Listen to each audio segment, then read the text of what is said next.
Maxime, toi, Je tu suis as là. parlé nulle part et tu vas nous, tu vas nous faire la chronique culture aujourd'hui. Oui, Tu veux lancer un chronique petit jingle ou tu commences direct? direct. Direct. Ou alors si, Bon, si, bon, alors direct. je te laisse. Je te Ouais. laisse. Bon, J'ai oublié vas-y. le jingle. Il a fallu que je couche ma fille. Ah, bah voilà, t'aurais pu mettre Ouais. la petite mélodie que tu as mis pour la petite chanson que tu lui as chantée.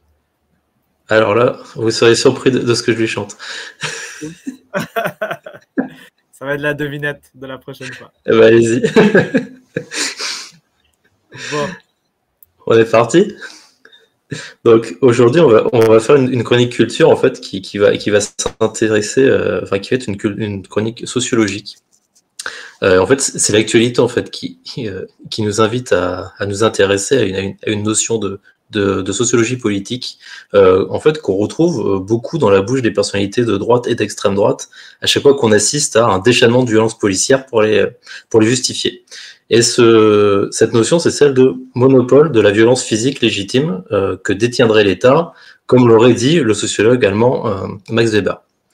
Alors, on a notamment entendu récemment Éric Zemmour, donc qui a dit sur BFM TV, donc c'était le 30 mars 2020, dernier, il a dit: le mot violence policière est un oxymore, il ne peut pas y avoir de violence policière, car la police et donc l'État a le monopole de la violence légitime. On sait ça depuis Max Weber. Et notre cher ministre de l'Intérieur, Gérald Darmanin, avait dit quelque chose d'à peu près similaire. Donc c'était en 2020 et donc c'était quand il était en audition devant l'Assemblée nationale. Il avait dit: quand j'entends le mot violence policière, moi personnellement je m'étouffe. La police exerce une violence, certes, mais une violence légitime. C'est vieux comme Max Weber. Voilà. Le problème ici, c'est que je pense qu'ils ont assez mal compris la notion et que probablement que Max Weber a dû se retourner dans sa tombe. Donc on va peut-être essayer de le remettre à l'endroit. Alors, pour commencer, donc voilà, ça va être une chronique culture peut-être un petit peu type cours de sociologie. Je et donc déjà pour commencer, peut-être présenter qui est Max Weber. Alors Max Weber, c'est un sociologue et économiste allemand qui est né en 1864 à Erfurt et qui est mort en 1920 à Weimar, donc en Allemagne. Et on le cite souvent parmi les pères fondateurs de la sociologie. En fait, il était tenant d'une sociologie qu'on dit compréhensive, donc c'est-à-dire en fait qui s'intéresse au sens que les individus donnent à leurs pratiques et représentations. Et donc la question centrale qui se pose, c'est en fait comment les individus expliquent ce qu'ils font. Et en fait, c'est pour lui nécessaire de comprendre les intentions des individus pour expliquer les actions. Et c'est en ça qu'on oppose souvent à Émile Durkheim, donc qui est un autre fondateur de la sociologie. Je pense que c'est des noms qui parlent aux personnes qui ont fait des études économiques et sociales. Et donc voilà, en fait, ce qui les oppose, c'est qu'on va souvent dire que Max Weber est un sociologue de l'action sociale, quand Durkheim est plutôt présenté comme un sociologue des faits sociaux. Alors, les quelques grands thèmes sur lesquels Weber a travaillé, donc c'est bien sûr la sociologie politique et le droit, avec l'étude du capitalisme, de la bureaucratie et du processus de rationalisation en Occident, donc qu'il a pu observer lui, donc fin 19e, début 20e, et aussi la sociologie de la musique, donc qui est une partie peut-être un peu moins connue du grand public de ce qu'il a fait. Parmi voilà les quelques apports de lui qu'on peut citer, il y a évidemment, je pense que ça parlera voilà à certains, c'est l'éthique protestante et l'esprit du capitalisme, qui est donc un livre dans lequel il défend la thèse selon laquelle en fait le capitalisme est une éthique avant d'être un système économique, et donc que la naissance de l'éthique protestante a joué un rôle majeur dans le développement du capitalisme. Il a aussi montré donc ce qui était pour lui en fait l'opposition entre éthique de responsabilité et éthique de conviction. Et voilà, je cite vraiment là que quelques exemples parce que l'œuvre de Max Weber est assez importante et ce serait impossible ici de restituer toute sa logique. Voilà, et donc sur le plan, on va dire, des méthodologiques, on le connaît surtout pour avoir inventé donc les idéotypes, pour avoir réfléchi en termes d'idéotypes. Alors, je vais vous donner la définition de ce qu'est un idéal type. Et puis, et donc, on en verra un exemple un petit peu tout à l'heure avec l'État.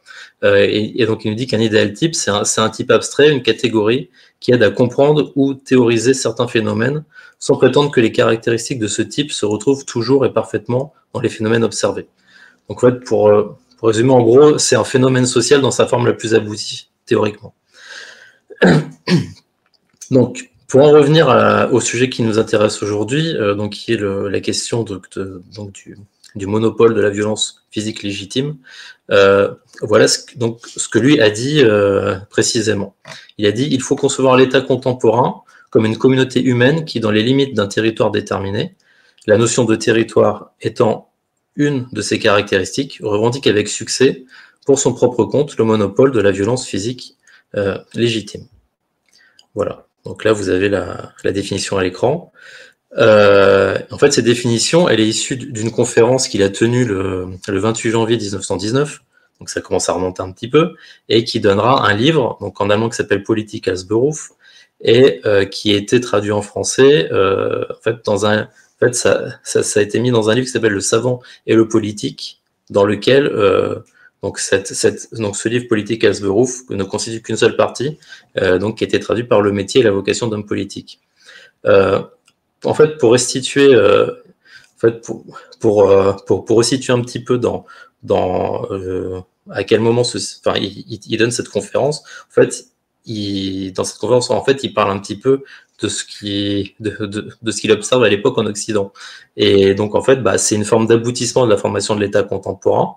Donc, on a la fin du système féodal et donc le regroupement dans une seule main du pouvoir qui dispose de la totalité des moyens de gestion politique. Donc voilà, l'État contemporain, donc. Il voit aussi l'émergence des partis politiques sous la forme qu'on connaît, donc avec la centralité qu'ils prennent dans la distribution des postes politiques. Et aussi, il voit que la politique devient une activité professionnelle, rémunératrice, qui peut assurer une carrière. Alors, si on reprend donc la définition de Max Weber, on va prendre déjà la partie, qu'est-ce donc le monopole de la violence physique légitime. C'est vrai que dit comme ça, c'est une formulation qui peut un petit peu impressionner, d'autant que c'est une définition qui est souvent reprise en sciences politiques, et on peut se dire, bon, si l'État c'est ça, qui a le monopole de la violence physique légitime, autant rentrer chez nous, on peut rien faire contre lui. Mais c'est pas si simple. Puisque déjà, le terme de violence est peut-être pas très bien choisi en termes de traduction, puisqu'en allemand, on a le terme Gewaltsamkeit.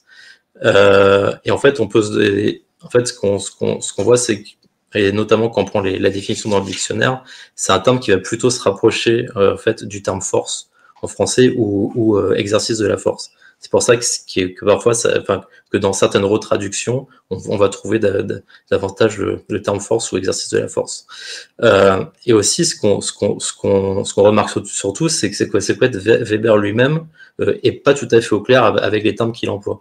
Puisque dans un autre livre qui s'appelle Concepts fondamentaux de la sociologie, en fait, il dit on appellera État une entreprise institutionnelle de caractère politique lorsque et dans la mesure où son équipe administrative revendique avec succès pour la mise en œuvre de ses ordres le monopole de la coercition physique légitime, avec en allemand le terme Zwang, donc voilà, coercition, voilà, qui va surtout vouloir dire coercition.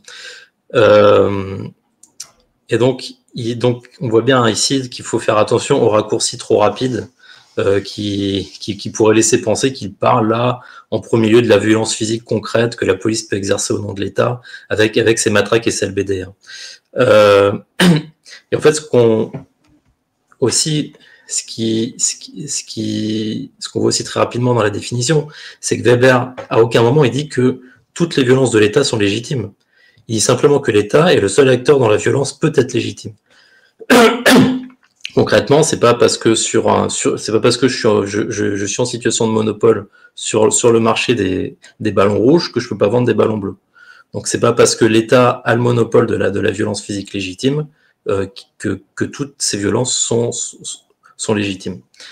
Donc ça déjà voilà, c'est pour le terme souvent repris en tant que tel. Maintenant, quand on prend la phrase, on voit que il dit aussi, dedans, en fait, il dit pas que l'État, en fait, ce qu'il dit, c'est que l'État revendique avec succès sur un territoire défini, donc ce monopole. Et là, c'est un élément qui vient rappeler, si c'était pas clair jusque-là, qu'en fait, Max Weber, il fait aucune prescription, il définit aucune règle ici sur ce que doit être un État contemporain. Mais en fait, il décrit simplement ce qu'il voit, ce qu'il observe. Et contrairement en fait à ce qu'on lit absolument partout, en fait, il dit pas que l'État détient le monopole de la violence physique légitime. En fait, il dit qu'il le revendique avec succès.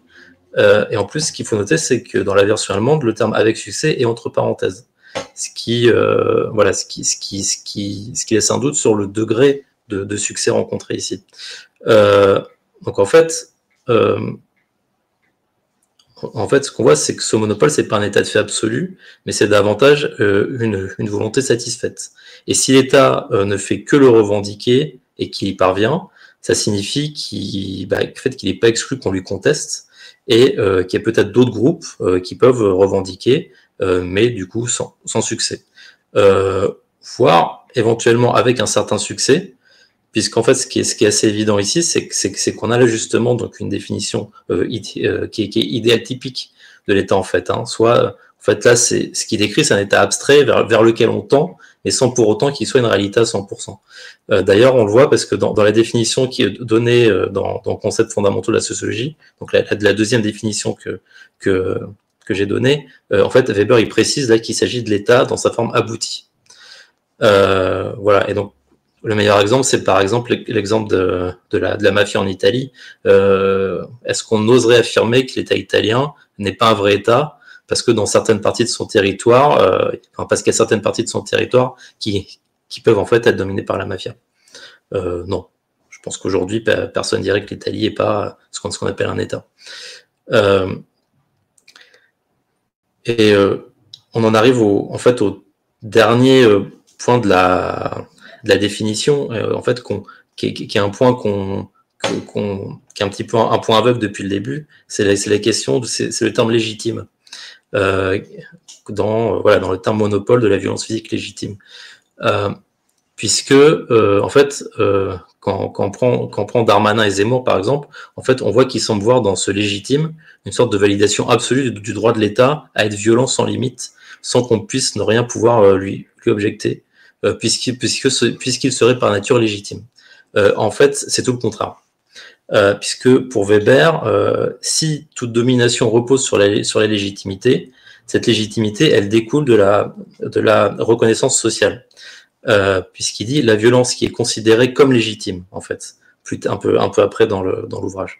Dans l'ouvrage Le savant et le politique. Et en fait, il existe pour lui, et donc là, c'est là où il précise après qu'il existe trois idéotypes de domination ou légitimité, donc traditionnelle, charismatique et légale rationnelle.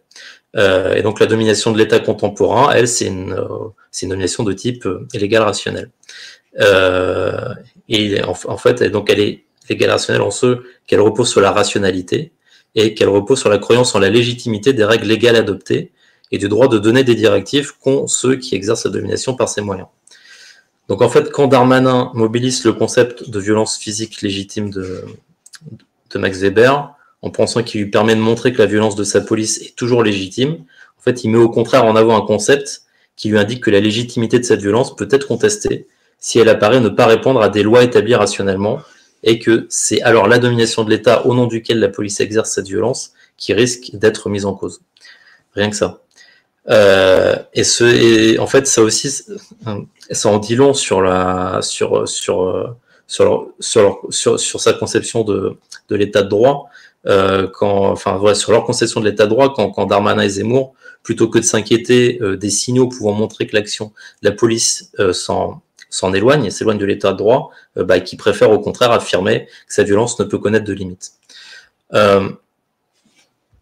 Et donc, si on en revient donc à la situation actuelle, on ne peut qu'appeler le gouvernement, on peut qu'appeler le gouvernement comme nous, on le fait, à ne pas être hémiplégique en fait, comme le dit François Ruffin, face aux violences, en ne voyant que celles de personnes qui vont se montrer violentes en marge des manifestations et pas celles de la police. Car au-delà de voir la légitimité de sa violence remise en cause, l'État voit ici aussi son monopole de la violence physique illégitime contestée. En bloquant tout processus de discussion démocratique sur les retraites, quand il agit avec une telle violence dans sa méthode et en se montrant sourd aux millions de personnes dans la rue, il semble ici qu'Emmanuel Macron soit en train de légitimer d'autres violences physiques que celles de l'État. C'est vrai que moi, je regarde assez régulièrement le JT de France 2, et c'est vrai qu'on entend de plus en plus rapporter qu'il y a de plus en plus de gens qui finissent par se demander si la violence physique ne devient pas un mode d'action légitime. Hein, il y a des, voilà, enfin, c'est vrai qu'on les micro-trottoirs ne sont pas forcément, ne révèlent pas forcément l'opinion, mais on peut penser que là, s'ils ont absolument rien d'autre à montrer que des gens qui finissent par dire qu'est-ce que vous voulez faire d'autre, ou qui finissent par dire que finalement, ceux qui voient casser à la télé, peut-être qu'ils ont pas tout à fait tort. On a ça d'assez inquiétant. Avec des gens qui vont aussi souligner souvent que le seul mouvement qui a réussi à obtenir quelque chose de Macron, c'est les Gilets jaunes, et qu'ils ont réussi à le faire en augmentant le niveau de violence. Et nous, c'est vrai, on aura beau répéter de notre côté que c'est pas une solution. Hein, pour reprendre les mots de Jean-Luc Mélenchon qui dit « La violence est une erreur absolue dans la conduite d'un mouvement », ou encore de François Ruffin qui dit « Je refuse toute violence d'où qu'elle vienne ». La question, c'est aujourd'hui que faire devant un pyromane. Et d'ailleurs, que faire c'est ce que demandait récemment Sandrine Rousseau sur le plateau de l'événement sur France 2 à Aurore Berger, qui est la chef de file des macronistes à l'Assemblée nationale, et à Clément Beaune, ministre délégué chargé des Transports. Et en fait, ce qu'on voit dans la façon qu'elle a eu des interpellés, c'est à quel point elle a tenté de faire preuve de mesure.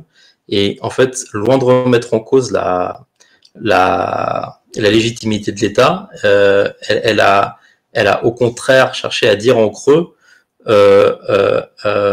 en fait, à ceux qui sont à la tête de l'État, de ne pas le laisser être contesté, enfin de ne pas laisser la légitimité de l'État être contestée.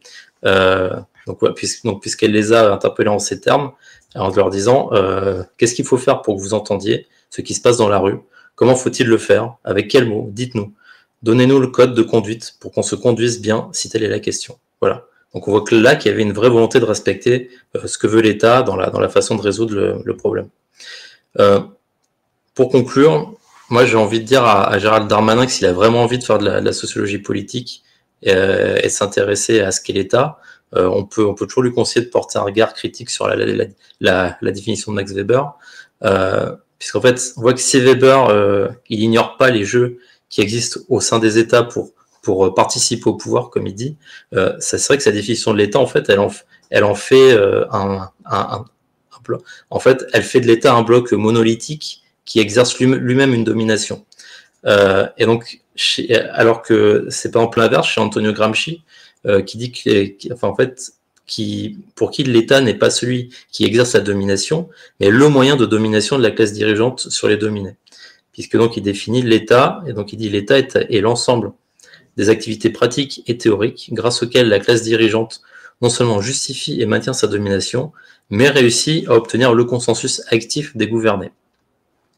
Et en fait, pour lui, la classe dirigeante, elle est hégémonique, comme il dit, quand elle n'a plus besoin de réprimer ou plus uniquement besoin de réprimer par la force, mais qu'elle domine par un consentement actif et volontaire des dominés. Et il dit alors que dans ces cas-là, elle dirige davantage qu'elle domine. Le problème, c'est que quand il n'y a plus de consentement, son hégémonie est en crise et elle doit alors se remettre à dominer par la force. Et donc, je pense que Gérald Darmanin, il serait peut-être plus inspiré de jouer carte sur table et de nous dire clairement le mot violence policière est tout à fait approprié. Nous ne sommes plus en mesure de diriger le pays, alors nous allons le dominer. Et là, à défaut d'être un bon ministre de l'Intérieur, il serait peut-être un bon sociologue. Et c'était tout pour moi. Oh, merci beaucoup. Juste, en plus, plus, on salue quelqu'un qui vient d'arriver dans le chat, un camarade de Strasbourg, et qui vient de dire qu'il vient de sortir d'une NAS à Strasbourg dans le rassemblement aujourd'hui. Donc, ça tombe exactement dans le thème dont on parlait. Donc, il faut vite qu'il aille lire les livres d'Armanin pour arrêter de nous embêter. Ça pourrait être une très bonne aussi, un très bon sujet de raconter un petit peu comment la violence peut monter dans une manifestation. Je pense qu'on est quelques-uns à avoir vécu ces moments-là, avec des gens pris en as, qui se font gazer, et avec autour de nous des gens qui au début étaient très calmes et qui finissent complètement révoltés. Ça. Des expériences de plus en plus communes. Je pense. Ouais. Merci beaucoup Maxime pour tout cet éclairage qu'on va envoyer maintenant. C'est parti à Darmanin, non